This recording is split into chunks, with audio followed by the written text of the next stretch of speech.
First up, we've got emotional pain. Ever felt like your heart's been through a blender? That's the material world for you, according to Gnostic wisdom. It's like being stuck on a roller coaster of grief, sadness, anger, and despair, all because we're super glued to things and people that, spoiler alert, are as permanent as a Snapchat story.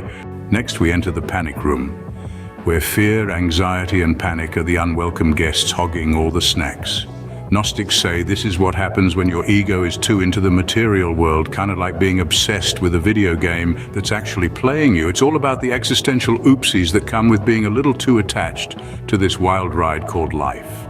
Now, imagine you're wearing foggy glasses 24/7. Not fun, right? That's the lack of awareness Gnostics talk about. The material world's got us in a thick fog, making us forget we're actually spiritual beings on a cosmic journey. It's like forgetting you're the main character in your own story. Moving on to limited knowledge. Ever tried explaining the internet to a goldfish? That's us. Trying to grasp the divine with our material world brains. Gnostics believe we're playing the game with an outdated manual, relying on what we see, hear, and touch, but missing out on the cheat codes that unlock the real deal.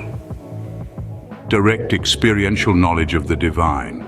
Lastly, let's talk about attachment and addiction. The material world is like that ex you keep texting.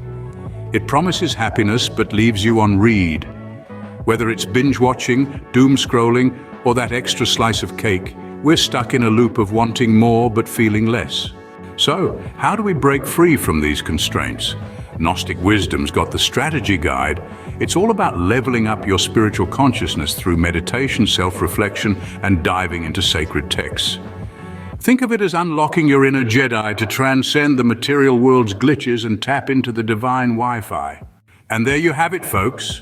The Gnostic guide to navigating the material world's challenges. Now, I'm curious, have you ever experienced a moment that felt like a spiritual awakening, breaking free from the material world's constraints?